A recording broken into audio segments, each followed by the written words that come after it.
You guys know it's a different vibe when you don't see me with my glasses on. I wanted to have a nice little discussion. We haven't done an M.F.O episode in a while, and I thought, what better way to have an M.F.O discussion on something that's relevant and it's new. It's kind of going to be wishing in with Genshin Impact and another old, not old, but a game that came out I think a month or so ago that I still kind of play slightly on the side, and just the difference between something that is considered pay to win, where it's like that is exactly this price. This is $20, this is $10, this is $30, this is $40, $50, whatever. Exos Heroes had a thing where it's like basically if you want this character or a selection of these characters, you have to spend like $300 around there. I think it's like 300, maybe 320, 340, whatever it is, like about $300, right? And you would get this character. And then we also have it now in Exos Heroes, because most of you guys are from Exos Heroes. Now you guys know that you can spend up to like $20 now. It's dramatically cheaper to get general or these specific characters or other specific characters. But not that I have a gripe with Genshin Impact, but it is really strange when I see people are spending way above that. Way above that. We're talking about all these YouTube titles. Let me, hold on.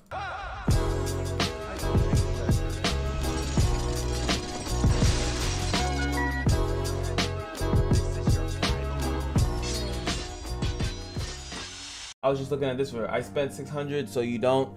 But what I want to do is just go money, Genshin. I can't spell. Don't you dare. Hopefully it brings up all the things where someone put like a $sign, and it does not.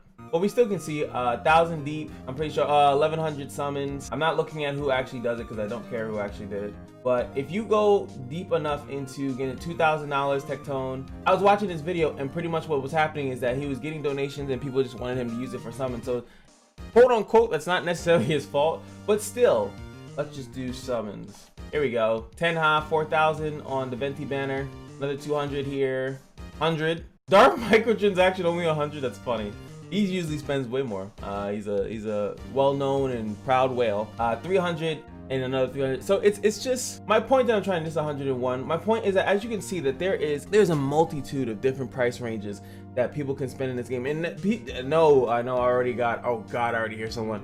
Well, you could spend 10,000. You could spend all that money in Exos. You could spend all that money in the game that I'm going to refer to as Lord of Heroes. You could spend all that money in those games if you really wanted to. I was like, oh, I mean, yeah, you could. But there are stoppages. There's stoppages, and that's what we're going to be talking about today in this video. And I want your guys' YFOs all up in the comment section below, because I know that this is going to be somewhat, maybe a little spicy. This might be a little bit spicy. I don't know. And today's video is going to be talking about pay to win versus, I don't know, what am I even going to call it? It's like, it's such a weird concept. Pay to the illusion of winning. I don't even know how we're gonna call it, but no matter how this video goes, just remember that it's 100% M.F.O. So I want to just bring up a couple little points here to make sure that I'm somewhat on track. So I'm gonna get me a little notepad, which means I'm gonna write down like 2 things, so just so I don't get like too crazy off track. So now the first thing that I want to talk about is, I guess this is like my saving grace. Like, what I just want to first say that any of the content creators that I brought up, that I showed in there, I don't think of them as bad. I don't think that they're being negative. I don't think that they're being manipulative on purpose. I should say. I do think that, and just so we're clear, I'll even show you guys. I have a video very similar to like that in Ep.10. It's right here, guys, on the second row. To the right, $450 summons, crazy donation, crazy pulls. It's a stream highlight, so it's very similar to what happened with Tectone. It's like I was streaming, and one of the viewers was like, "Go crazy, keep going, keep summoning. I want to see you get this specific character or something of that nature." And that's probably the. I mean, I could probably search. I don't know if I've ever done it before, but I think that for the future. What I want to do is probably never put how much money I spent in the thing, or just never mention it. The reason why is just that I deeply in my soul feel that when we do that, it creates something. One, it's negative for the game, I think. So, or when you see that people are spending that much money, especially as people like, I think a lot of people forget that these games are not always going out to, they're actually more marketed to people that have no idea what gacha is, Yes, there's a big gacha community. There's people that really understand how it works and stuff like that. But when you really break it down, when you like break it down to the depths of things, is that a lot of people may not know how that works. So when they see that negative, like already bad, right, that they see that someone spent that much money in the game, they're automatically going to be turned off. They're going to think that, well, I don't have that type of money to spend in the game. And usually when those videos, I've never seen, well, I've seen a few, but there's like, they're mad that some people are somewhat upset. They're like somewhat a little bit pissy that they're not getting what they want, but they're just, you know, having a good time. They're just spending money, especially if you're getting donations that I'm a keep it a buck, you really don't care. Like, you're just like, well, at least it wasn't my money. At least, you know, it's someone else's money. I don't really mind if they want to keep doing that. That's why no, I've never seen a content creator be like, well, no, I'm sorry, I don't want to take your money for that, even though technically, you know, you're going to be taxed for it. So, you know, and all that other stuff. I heard you can, the video I was watching before, the guy said he writes it off on the taxes. I should start doing that. I should start really doing a lot of stuff and writing off a bunch of stuff, get all my stuff in line. But that's not the point. But when I started seeing that for Genshin, and I didn't want to keep searching for it, but when I started seeing that for Genshin, it really like kind of like started to bug me. And it's not like, again, please, oh, it's because you can't afford it, you broke boy. It's like, no, I can. I have money in my bank account. I have money in the stock market. You guys hear me bitch and whine about it all the time. I could definitely spend $1,000, if not a little bit more than that. I'll tell you right now, I don't have $2,000 extra or anything above that, like to just drop on a game. I can't do that. I'd spend it on like a computer or something of that nature, or a house. But I definitely can't put that in a game. I'd have to be able to prove that it's gonna give me all that back, which for some of those people with the bigger channels, they can do that. I feel like again, I'm just trying to go back to the point that for a viewer, a lot of viewers, whether they're familiar with gacha or not, they're gonna start to think that, hey man, this game might be too pricey. It might be out of my price range. I might not be able to play it. And I feel like it's bringing a negative vibe to the game when it really doesn't. Some of the times, or even most of the times, money is not that big of an issue. A lot of these games are actually very playable without spending money. There are a few, and most of the time they're very hated.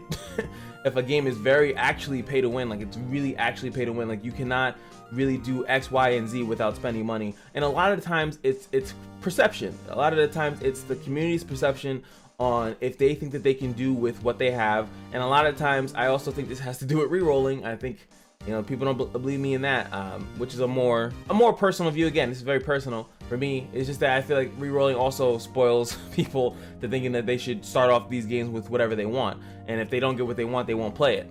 So another issue with Genshin is that people can't do that. So they made re-rolling somewhat harder because it's, in my opinion, not even necessary, but people were re-rolling, and then now you see people spending money, and they're probably re-rolling because they don't want to spend money. And that's usually kind of like how that works. If you could acquire whatever you wanted with $1, why would you even re-roll? You wouldn't. You would just spend the $1. You would just spend the $2. But when you see the rates in Genshin, you're like, I don't know, maybe I'd rather just re-roll for a couple days, have the perfect start that I want, and then start playing the game. That's just one point. I think it leaves a really, really negative vibe, a negative feeling to the game. I really think that that's what happens when you start seeing all these summon videos for hundreds and hundreds of dollars across multiple channels. Like if it's just one person that's known, it's like you start seeing the actual flood of just people spending so much money, and I know it gives it. And another thing I'll reveal about my channel, right? Let me show you guys something else. If I could actually somewhat, it's gonna be hard to show. It's gonna be really, really hard to show. The most views that I usually get are from guides or like some type of informational thing. As you guys can see, like kind of up to the top, it's guides.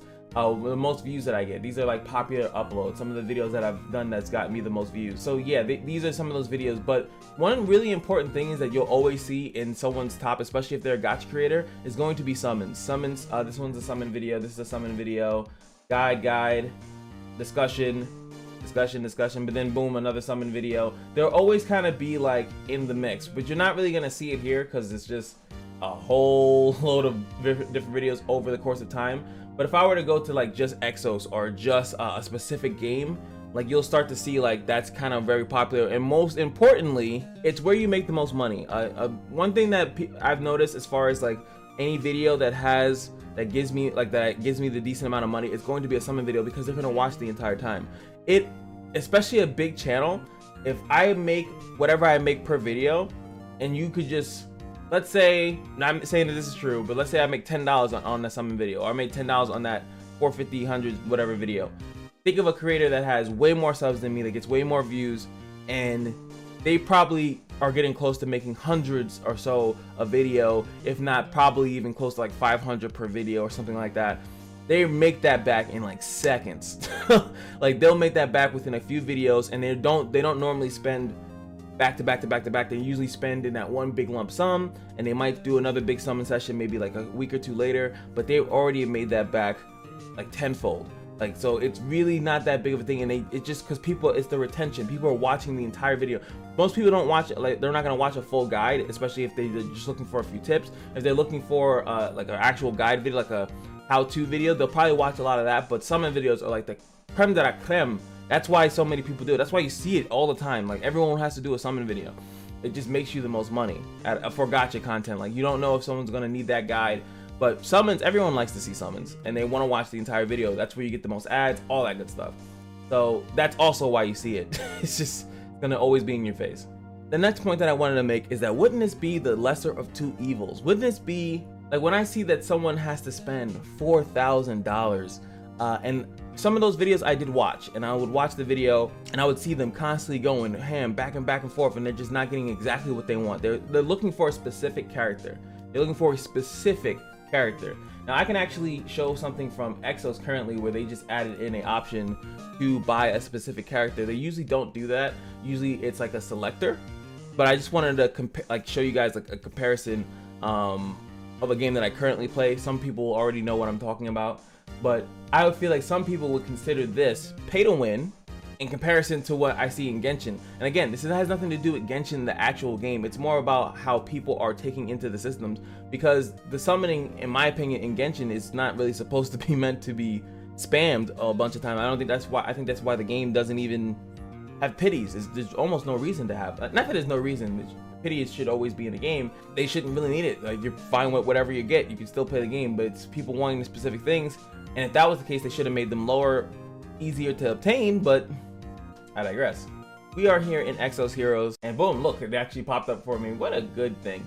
So this is actually, you can literally purchase this character. You literally get this character right off the bat, and you're gonna get a bunch of little other weird, crappy things, whatever. Now it costs 10,000 crystals. I already can tell you 10,000 crystals, if I remember, is $90, right? $90, 10,000 right there. Now that's to get that specific character.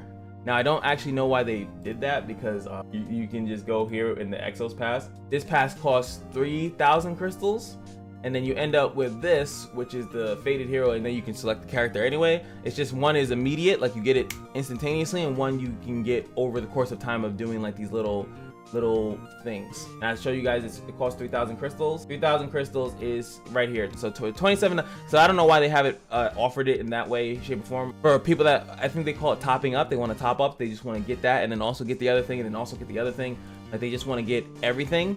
That it is what it is. But see, in that essence, wouldn't that still be the lesser of two evils? This is just an Exos example. But what about I remember when Knights Chronicles? Knights Chronicles is kind of like when I was first introduced to the paywall, the pay to win, and then they had a costume that was literally just $20. And the people that spent on it, I mean, in PvP, it was like not even a nightmare, but it became more difficult if you did not have that. But in PvE, the mode that everyone can enjoy, you can actually utilize other people's characters.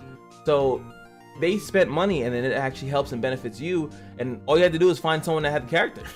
And eventually a lot of people were spending into it, because I mean, it was only $20, but people did not want to spend $20, and that game got dragged for that. Like, $20, that game got dragged for it, because it took them so long to actually remove that system from the game, and now that it's not even in the game, and now you can actually spend resources to get that. And if I were still playing that game, I'd probably have all those right now, because my account was very, very, very good in Knights Chronicles. But the game died off. The game is still, I think, active, but like once a game goes through negative press, it's really hard to get people to come back. Even if the game starts doing really, really good, it's just really hard to get them to come back. Now, Lord of Heroes, I would love to show you guys, but I'm not doing that whole setup thing. It's a nightmare trying to get to show you guys the thing, just to show you two examples, and that game has two specific characters, only two characters that you can pay for it. I think it's $44.99, and that game also got dragged for that. I actually like that game. I would play it more. I would actually do more videos on it, but the problem is that the whole setup of it. I have to show through my phone. It's just a little bit of a hassle. I don't even know how many people still create content for it, because I never got too in depth in that version of it, like content creation and seeing what other creators are out there for it. But the game really is really polished. I would say that it has like the same, like not the super same of graphics of like Genshin, but it has very good graphics, very cartoony the same way. It's a like traditional gacha, like it reminds me really deeply of Summoner's War. And that was the big, like one of the things, like, oh, there's you spend $40 for a character. These guys are spending way more than 40. Yes, you can spend $10 or a few dollars and get in and get out. And that's the opportunity, the ability for people to do that is enough for people to turn a blind eye to the fact that there should be more guarantees, because people know what they want. They know it. They know exactly what they want. And the company literally made Genshin, made everything, in my opinion, perfectly fine. I don't think that there's systems in the game. I haven't met anything that's actually bad in the game. I haven't met something that I was like, damn, I think that they should not do this, that, and the third. The only issue that I have is not even with the game itself. It's the people that are playing the game and then it just throws me for a loop. And I'm not trying to throw shade on any creator. And I feel like I already had one person think that, you know, I'm being hypocritical. And if you guys think I'm being hypocritical, light it up in the comment section below, because I honestly don't do that. I don't show how much money I'm spending. I do honestly, to my soul, think that it's very bad. I think it's bad. I would never actually do that again. Like, if I do summons, it's gonna say that I'm doing summons. It's not gonna project out that I spent money. I like one of the things that I like that FG3000 does. When he spends money in a game, he says, I'm going on a quest. I'm going on a quest, guys. So he doesn't like glorify when he's he doesn't glorify in the title. Let me not say I haven't watched every single video he dropped out, but I've been familiar with his content enough to know that he doesn't really always glorify how much money he's spending in a game. And I think that that's important. I think that it's important that you make it seem like it's something that you personally did. If people are curious, oh, how did you get all that thing? Oh, I bought this and that back. So it's not like broadcasted. Like when you broadcast a guy, you're trying to tell people this is how you do something. This is how you do this. This is how you do this. When you broadcast like $300 summons, you're saying, well, this is how you this is how you play the game. You need to spend this money, or you got to reroll, because rerolls are usually the first things that come out. Everyone rerolls, and then there's like the big summon off in the beginning of the game's life cycle. Like I spoke with a couple of friends about it, and they started talking about like card games, like the difference of when a card game, like, do you rather buy a card? Would you rather buy a card for $30 or bet on packs? And in a card game, you never would buy packs. If we're talking about you want to get the best deck, you would just buy the thing directly, and there would be no shame in doing that. That would be the smartest. That would be the financially smart thing to do, is to just buy the individual thing that you want instead of gambling for it or trying to use RNG to get it. You would always go with the option where you just cut your losses. Yes, you could have done better, but you can also do worse. So just do the guaranteed, and then boom, you're out. In a fighting game, when they add characters into the game, you want that character, you want that style or whatever, boom, it's immediate. Boom, boom, you're done. So I actually am starting to think that, like the title says, I don't think that people understand what pay to win is anymore. They see something for a specific tag and they automatically assume that it's a bad thing. And for some reason, this Genshin Impact, as great as the game is, has not gotten that type of critique at all. Even though, again, I don't think it's the game, I think it's the community. I do think that the rates should be better. I think all the rates of every single gacha game should be better than like 1% or 2% or something like that. It should be about acquiring the characters and then everyone having fun with all the characters and trying out everything. That's always been my dream and goal and virtue and whatever. So, but the last thing I wanted to ask is that, what do you guys honestly feel is more predatory? Do you guys feel that, yeah, it's more of a question, but do you guys honestly feel that what I just showed you in Exos, what I just said about in Lord of Heroes, and even what I said in Knights Chronicles, do you guys feel like that's more predatory? When the company asks specifically for a price for something and you know exactly what you're paying for, there's no infinite dark hole, there's no infinite, you have no idea how bad it's gonna get. Even if they were to say this character costs $1,000, I would be a little bit more comfortable with that. They would say like, hey, this costs $1,000, that's it. And yes, people would be like, oh my god, this game freaking thinks that they could make you spend $1,000. These sums of bitches. You would know where you're going. You would know how much it is. But sometimes the problem is that you guys, there's other things that go into that, especially once you start spending money. When you start spending, a lot of the times that these people put up the thing, like I just saw this guy said, some of the titles were, I spent $100. That means that guy he got one of the packs or whatever like that, and then he was out. He probably got what he wanted and he was out. And when you see the people that are doing more, it's probably because they didn't get what they want and they had to keep going. And a lot of times, especially if someone's donating, or if you actually have the funds yourself, and sometimes you get caught, and that's when the gambling starts. That's when the gambling starts to kick in, because now you're like, I'm so close. I feel like I'm close, even though the rates haven't changed from the first summon to the second to the third to the fourth. But now you feel like you're close, and now you're invested, and now you don't want to be a loser, and now you don't want to have the aspect like, well, I gotta finish. There's no way I can't finish right now, and that's welcome. Welcome to the gotcha gambling addiction, because that's kind of how it comes out. And let me know also in the comment section below if you feel like you've been victim to this. Do you feel like you were in a situation? I think that a lot of people, when they saw me, I was into it, was actually in Exos Heroes. The first time FC Rare was on a banner, I had to debate whether or not I wanted to spend $100. I calculated how much I needed to spend $100 in order to get the character.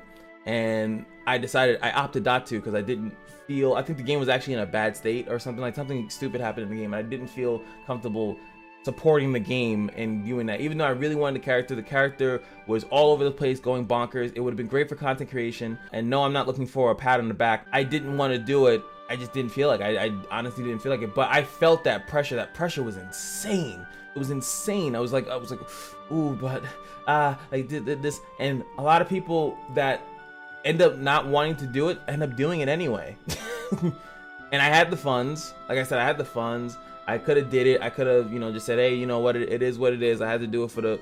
It still felt nasty. It felt bad. It felt really bad. And I want you guys to know that it happens to me. And I know the gotcha practices. I know what they were doing to me, and that's in Exos. But at least if I were to compare that to Genshin, I would hate to have that sinking feeling where I've already spent $10, $20, and then it's like, maybe it goes up to 30. You know what? Let's go up to 50. Then it's 100, and it's like, shit. Oh no, the pity is, people say that there's an invisible pity at 90 summons. Let me go. I just feel like a little awkward about that. Just a little bit awkward. Anywho, this video is probably all over the place, but I'll make it in the place. I'll make it in the place. M.F.O is in the comment section below, and I'm already wearing this. Some of you guys already knew, but if you ain't getting the merch, man, what are you doing? I don't understand yet. Like, comment, subscribe. I'm really curious on how you guys feel about this, and it should be a bundle of joy. But just remember, be respectful. Just remember that every day the Kashino is your lucky day, and I'll see you guys in the next video. Peace.